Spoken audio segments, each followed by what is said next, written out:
Okay, a few weird astrological things I noticed. Conker fights Booger the Nut, and Booger the Nut is like this big hunter guy, and he has an army of wolves. I mean, these guys are dressed in this sort of wolf skin. So it made me think of Orion. Orion the hunter has Sirius the dog, his hunting dog, to do the hunting. So we have Orion with his dogs hunting Conker.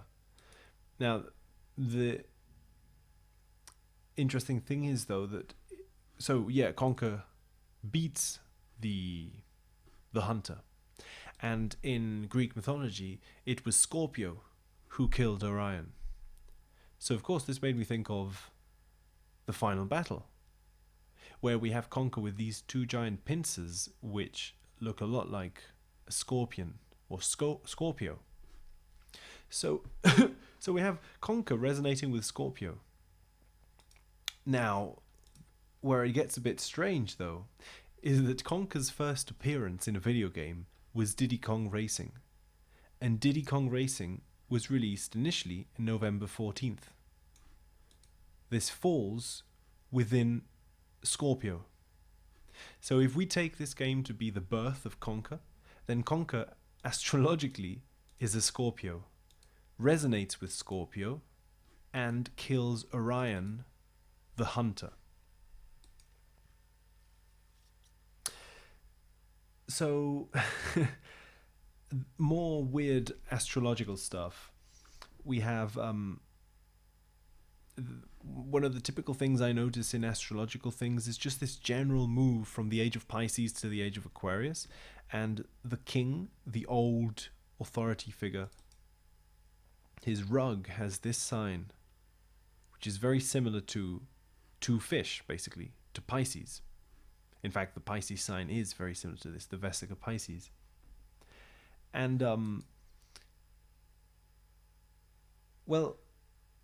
might as well keep with what I was talking in the last video as well. If we're talking about the Panther King, the Wizard of Oz. So in the Wizard of Oz, the lion, the cat, wants courage, right? The panther here, the Panther King, is insecure. I say this in the sense that there seems to be a sexual pun, sort of wordplay going on with what he wants. He has spilt the milk, right? That could be read as ejaculating, and probably he has spilt the milk when he didn't want to, right? Cripple Sack says, not again, like this is something he does often. So he has this big, tough image, but he probably has some erectile dysfunction or some penis thing that he is not secure with.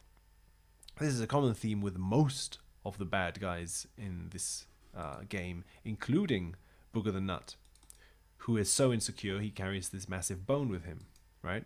So the Panther King has spilt his milk, and this seems to be like one of the reasons he wants Conker is to balance his insecurity with having someone below him. So this seems to be like the way authority works in general. So if he wants courage, now the interesting thing though, if he is the lion in the Wizard of Oz myth, then the order is, straw man, tin man, lion, or lion, tin man, straw man, goes in both directions. And the at the end of the game, his heart bursts open, and out of his heart comes Heinrich. Now, since a lot of the themes in these games have to do with insecurity and penis envy, these aliens very much look like a penis. And in fact, I would say that probably in the original movie, Alien, that was one of the intentions probably, was to have this sort of giant Freudian penis thing. So we have this giant penis. Also,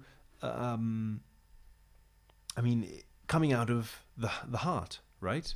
So the penis is coming out of the heart, out of emotion, sensitivity, and Conker fighting that. But here, Conker is not only a scorpion, he's also a tin man, in that he is inside a tin suit. But now what does the Tin Man want in The Wizard of Oz? The Tin Man is looking for the heart. So Tin Man is dealing with the heart that came out of the Panther King's heart. Which is the penis. Penis also associating to courage. The balls of the boiler as well. You know, this area. So another interesting gameplay, wordplay with this, is that it resonates the name of the tavern, right? The Cock and Plucker. To pluck something is to sort of remove it from its place, which is what these pincers would do. And what is Conker doing here? He is plucking the cock. Castration. So essentially, it seems to me a lot of the themes in this game have to do with castration, the cock and plucker, with insecurity. Castration almost as, in a psychological sense, in the sense that the penis wasn't there to begin with. This is a projection of a penis. That's where the insecurity comes from. This is the best example, right? This is not the penis. This is a giant... This is like a Mercedes, like a car, like something to make up for something that is not even... the problem isn't really the size of the penis. That's why castration is the interesting theme here, where what's being castrated is the importance that one places on sexuality as being something more than what it is. So, the cock and plucker and so on. Okay, so more strange astrological things is, of course, if we have this theme of Orion is killed by Scorpio, but Orion hunts the Pleiades, and the Pleiades are called the bees on the tail of Taurus very often. So the bees are prominent, right? As I said in my previous video, there are 3 mountains here. There's a mountain of honey, a mountain of shit, and a mountain of power, of castle, which seem to be the same thing, with the windmill blowing this shitty smell around the place, or even the winds of change or something like that. So we have the bee and the honey as being symbolically significant.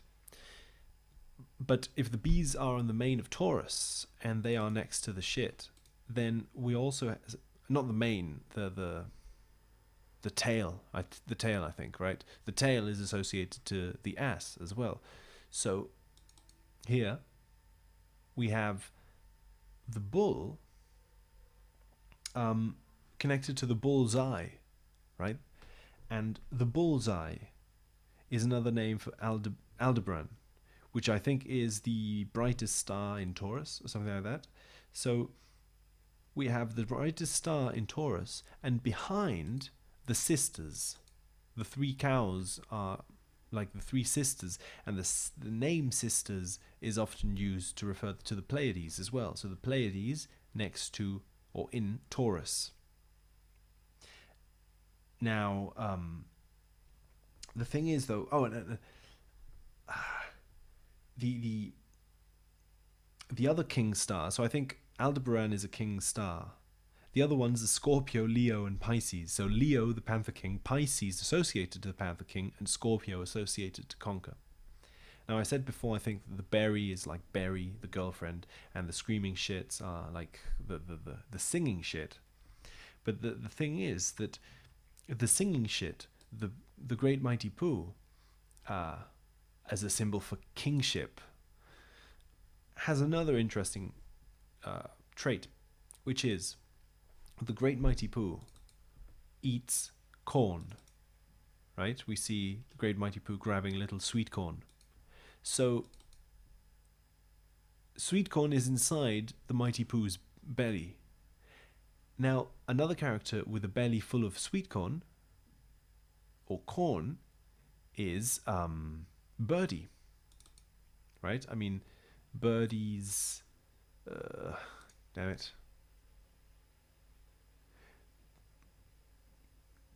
Damn. Oh well, Birdie. Well, no, just a sec. I mean, this is stupid.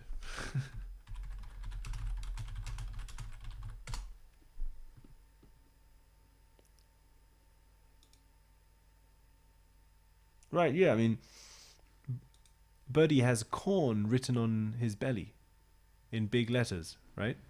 So Birdie's belly is full of corn. The mighty Pooh's belly is full of corn. The sweet corn looks like a piece of gold, and the entrances look like honeycombs, even though it's a shit place. So constantly gold, honey, and Pooh in this sort of alchemical mix of shit turning to gold, gold turning to shit, and so on.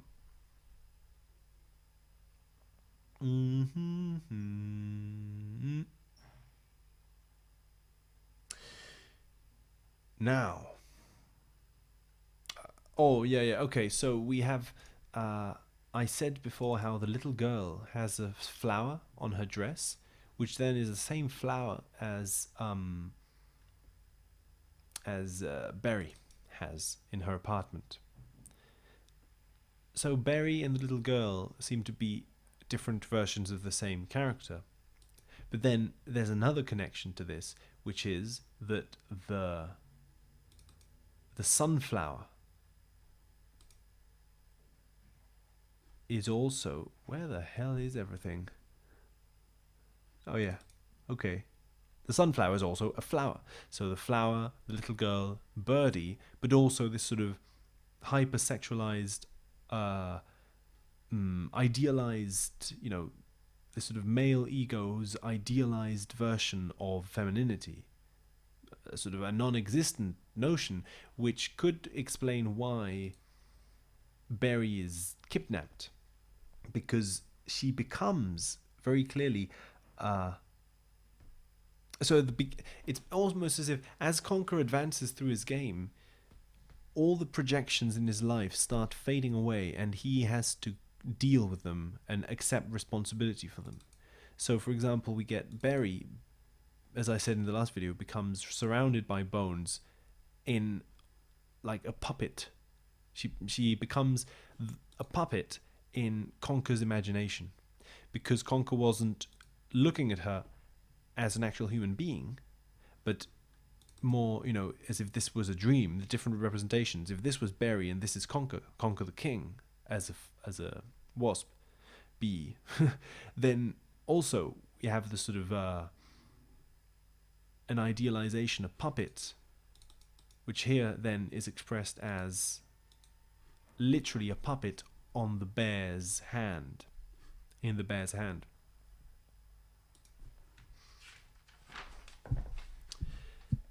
Now, this association to flowers, though, is interesting because we have Booger the Nut, who could also be Conker in the whole royal king theme. So we have Booger the Nut and Jugger. Now, Jugger, the name itself is a reference to her breasts. So once again, as with the Sunflower Girl, it's all about the stereotypically fetishized parts of the female body by the male ego. Now, the thing is, though, in this case, Jugger has red and black polka dot bra. This is the same bra that is worn by the rock women in the rock dance club. Right, so in Rock Solid, the rock solid dancing women have got also this polka dot red and black bra. Now, of course, this is because they're all in the same area. So Jugger is also part, sort of it. They're all wearing the same fashion code. But there's something about this color scheme, red with black dots, which reminds me of several things in this game. First, the Beatles. The Beatles in the game are also red and black in the same way. Now, in the last video, I'd kind of connected rock solid and the fact that you're rolling these rocks around as being the step from liquid shit to solid to constipation. in a sense of like the ego constipating itself, or being aware of its own constipation. So that if the rock solid people represent solid shit, then it also connects to the Beatles in this sense, especially since the Weasels, who run rock solid, also connect to the Beatles through the Beatles Band Musical Association from the last video. Now, another association which is a bit weirder, and it'll be hard to find pictures for this, but in the nighttime, so in the nighttime we get poppies blooming out of in the game. During the daytime, we got sunflowers and just bright flowers. So the sunflower is not only this character, but also a flower looking towards the sun as representing daytime. But then nighttime is represented with poppies. This is interesting, in my opinion, because poppies are, as far as I'm aware, used to represent war and war memorials and remembering war. So could it be that in Conker's unconscious, the war that we live in the nighttime is a war remembered, a memorial? It's interesting because the nighttime in Conker's game is mostly war in a sense. So all the levels are very similar. We get a war against the undead. Also, the undead very commonly represent undead memories, things that you've tried to repress but that are still alive. And then the sort of the bank heist scene, which has its own strange significance. So poppies, now suddenly we have poppies resonating with the clothes worn by the archaic Stone Age characters and the Beatles, and associating back to constipation and shit. Now, associated back to the flower on the little girl and the teddy thing, this connects back to the war scene. So the teddies themselves, right? I mean,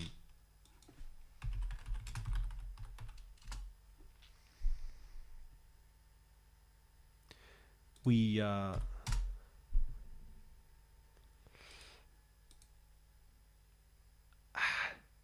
yeah, I mean, I just like to go back to the whole Stanley Kubrick bear abuse theme, because suddenly it's like the bears as being the teddy bear as being a symbol of childhood, right? And when you're a child, you hug the teddy bear and everything. It's like the war here is like I know on so many levels some theme of child abuse. Not only on the sexual level, but probably also on just the personal level of realizing or allowing the things from your past which you had associated to positive memories, and allowing what you'd been tricking yourself into thinking was a positive memory come out. In that sense, some sort of a war. But also okay, a few things. Conker. Conker is interesting because it could also be this, as in command and conquer, right? So conquer the king at the end of the game could mean, checkmate. Conquer the king. The king is being conquered. And this could be the theme that the theme of castration, basically, right? That male authority, it's not that Conker becomes the king, but that Conker was the king. But Conker was insecure about his tiny stature and everything, and had projected himself as being this powerful king that had become his shadow, this Piscean shadow. But then the the Aquarius air sign windmill blows the realization, which is painful for him, of waking up into his role. Now, that out of the way, the last things I want to talk about are connected to the castration theme. In the last video, I'd said how I think that penis and shit are very connected in this game. We have the rock solid pun as referring to constipation and also erection, to penile erection.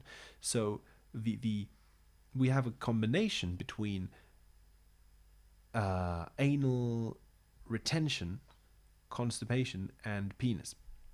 Now, it's like anal retention to me and constipation seems to signal a fear of vulnerability, a fear of letting go, which connects to power, a fear of letting go of one's position of control, connected to anal retention. Now, so apart from the castration theme, there are so many characters in this game that have this theme of something up their ass, right? I mean, the Pooh King talks about ramming Conker up his ass, right? We have Professor Cripplesack. He's not here, but Professor Cripplesack in Conker. Cripplesack.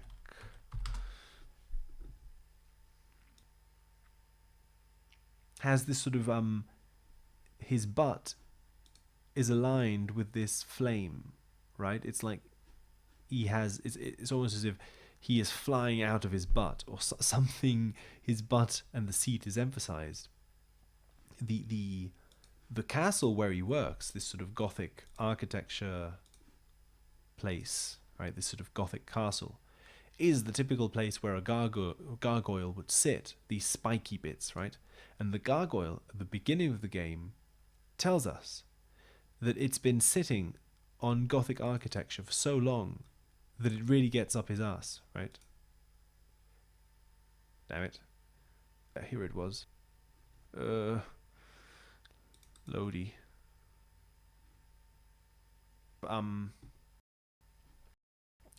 The gargoyle talks about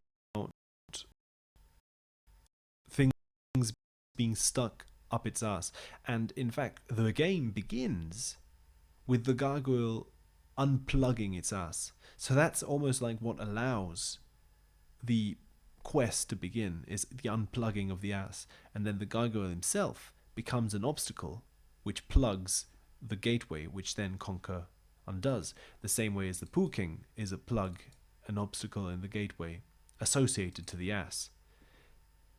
Dr. Cripplesack, with his ass sort of on the seat. Birdie, I guess, sort of stuck on a stick.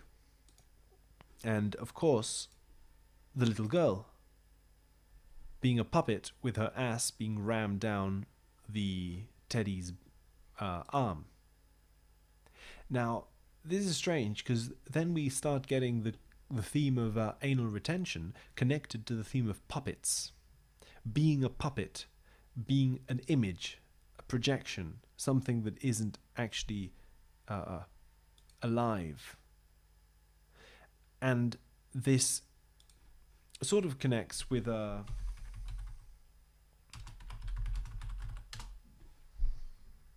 these two characters. It makes me think of these two characters, how he is not really himself. He is sort of, his words are what he is saying. He is painting the world with words that are not his. He is, there's this whole theme of puppets here, I think, of being a puppet to someone else and not being your own identity, right? The concept of identity. Again, with the concept of supplanting one's identity, or here, I mean, you write your real identity, not accepting that identity and projecting it to something bigger.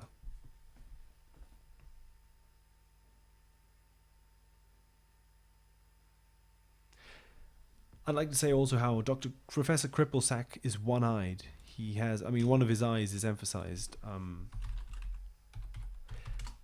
the same as the zombies in the game, right? He has this thing in his eye, and the zombies in the game also have one of their eyes dangling down all the time. One-eyed things representing the penis a lot of the times.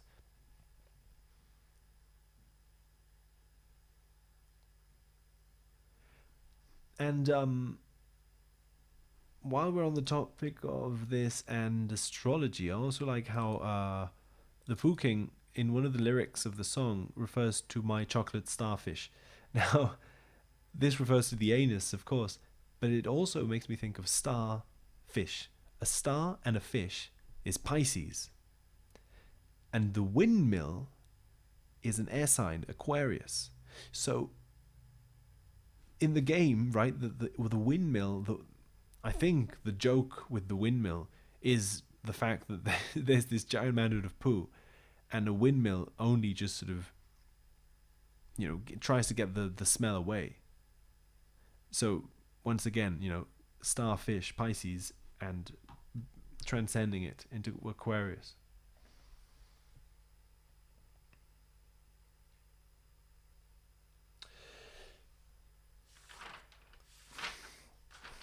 Okay, well, there are some other things, but they're a bit weirder. I'll see if I can get into them, but...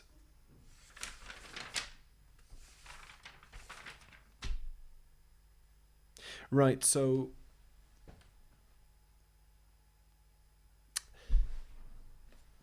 The whole thing with poppies and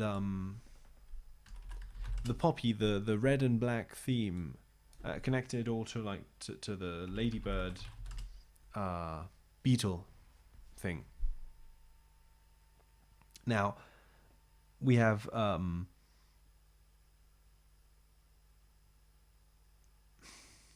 right, yes, ladybirds. I have seen that in some cultures are also called lady cows, which ties it back to the cows who make the poop possible in the first place. They kind of start the whole cycle with the Pooh King.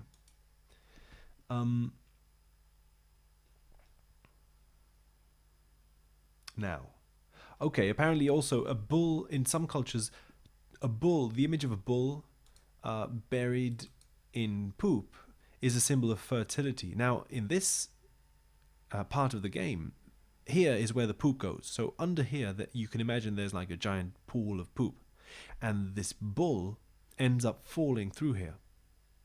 So if that's a symbol of fertility, once again we have this thing of like the sweet corn falling into the poop, the bull falling into the poop, as something that allows a new process of fertility. Something is going to grow out of this. I think also in Mayan myth, humans are made of corn. So the fact that the game starts with the corn level, and that Birdie has a belly full of corn, the Poop King has a belly full of corn, some sort of theme of humanity as being, well, it kind of makes me think of like a poop cocoon, right? It's like you put corn, a symbol of humanity, into the ball of poop, like the Pooh King, and that is the cocoon in which the corn then blossoms into a human being, like the transcending of the shadow, almost, or shedding the shadow, the poop being like the shadow.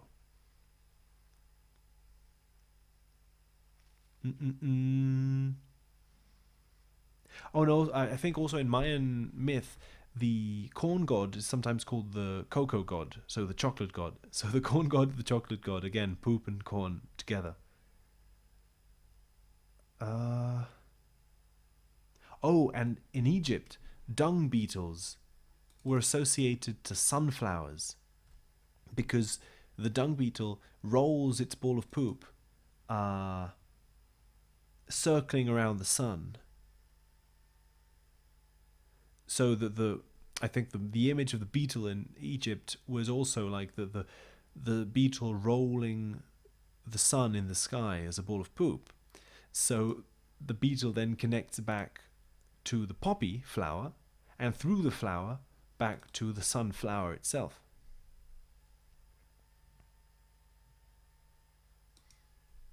So yeah, just a few random little things. I'd like to say also how this boiler boss has its it sort of is also castrated, basically, right? The balls are castrated, so the member falls off, and is a boiler monarch. No, a bourgeois boiler, I think he calls him. In Banjo-Kazooie, in Banjo-Tooie, we also have a boiler boss that follows a kind of similar theme. Old King Cole, a grubby boiler monarch, and this boss is killed by dismembering him. Which, since Banjo-Kazooie is a more is a less obscene game, you know, it uses a different symbolism. It's not castration, but dismemberment.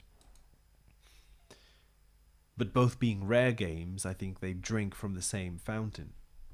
Especially since this game has some. I mean, the fact that the teddy, like for example, this character, a bear with a little girl. I think I said this in the last video, right? It reminds me of Banjo-Kazooie in almost like a mocking attack, since both game developing teams, I think, were rivals in some sense. So yeah,